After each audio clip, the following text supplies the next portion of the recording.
Ruro Madrid, ako ay gumaganap bilang si Lolong dito po sa Lolong Bayani ng Bayan. Mas nagkaroon na ng wisdom dahil sa lahat ng kabaliktahanan niyang mga pagsubok ng ulang yugto ng Lolong. Mas naupunawaan niya na mo ano yung mga nangyayari sa kanyang kapiligiran at the same time, mas lumaki rin yung responsibilidad niya para sa kanyang pamilya, sa kanyang mga mahal sa buhay, dan na rin po sa lahat ng mga taga-tumahan. Ako po si Shaya Diaz at ako po ay nagbabalik as Elsie dito po sa Lolong Season 2. Dito sa finale natin sa Season 1, na-close na po natin. Nag-propose na po si Lolong kay Elsie at ngayon namang Season 2 ay syempre dapat matuloy ang kasal, diba? So yeah.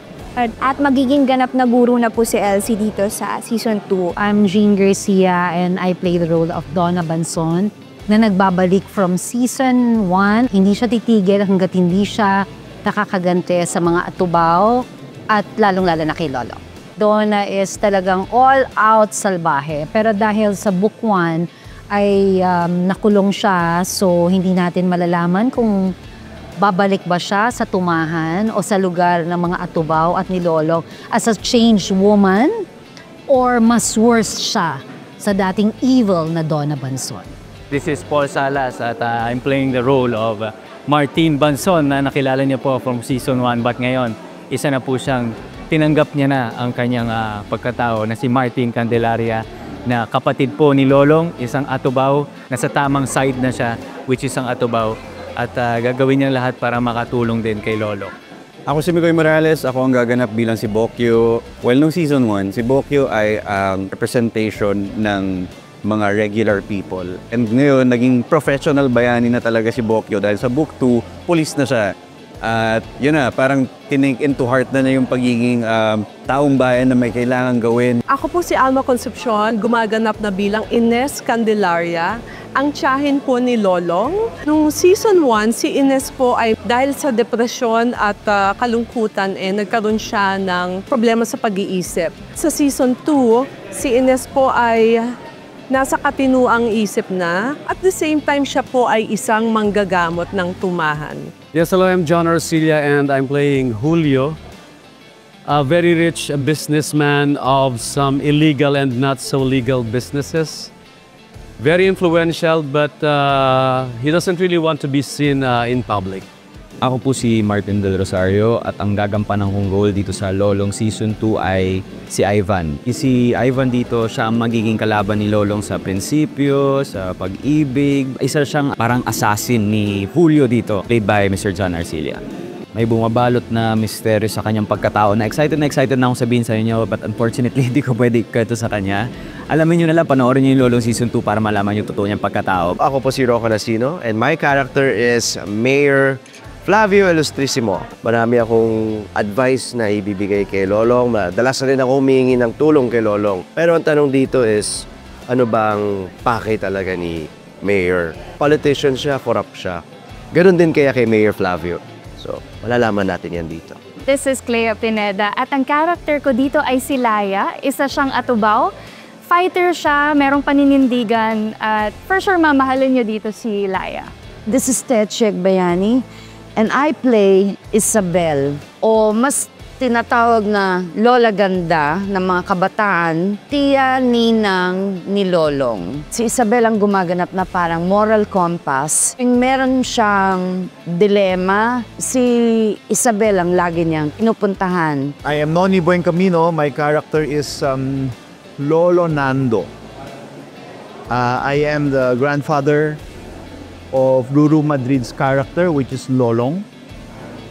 And I belong to a faction of the Atubaos.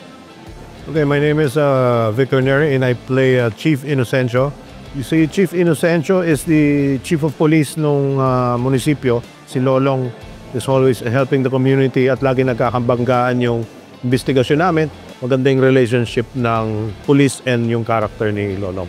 Ako si Rojan Cruz at ang character ko dito ay si Bungo, isang rebelding atubaw. At hihikayatin namin si Ruru na siyempre si Lolong sumanib sa grupo namin. As may character, merciless siya, brusko at matapang.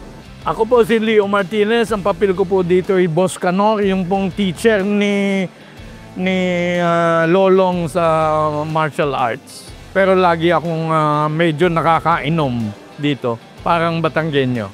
Ako po si Bernadette Alison Estrada at ako po ay masaya dahil parte po ako ng Lolong bilang si Ana Dominguez, ang nanay po dito ng character ni Shaira. Meron akong sikreto. It's a secret na tinatago ko na matagal na importante sa pagkatao ng aking anak. I am Nikki Valdez. Ako po si Jezabel Hermosa Kalaykay. Isa sa mga tiyahin ni Lolo na malapit sa kanya. Parang son figure ko siya dahil yung anak ko na lalaki ay kasama ng dad niya sa Canada.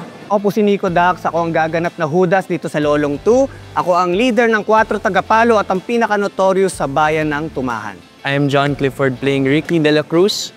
Ako po ang kapatid ni Bokyo and ako yung klaseng anak na paiba-iba yung babae na dinadala sa bahay. Mukhang bimbo lang ba si Ricky or may tinatago siyang talento?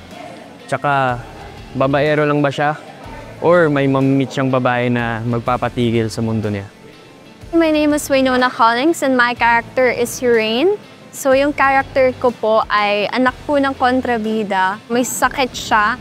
So kailangan po namin makuha yung daw. My name is Friary Sofia. And my role here is Jelly. Friend po ako ni Tres. And teacher ko po ay si Ma'am Elsie. Pag mayabang po si Tres, tapos unrespectful po siya, tinuturuan ko po siya mag-say ng opo. Opo. Ako nga po si Dre. Ang role ko sa Lolong ay Tres. Kunti lang matapang ang behavior ko doon, pero di man masyadong matapang.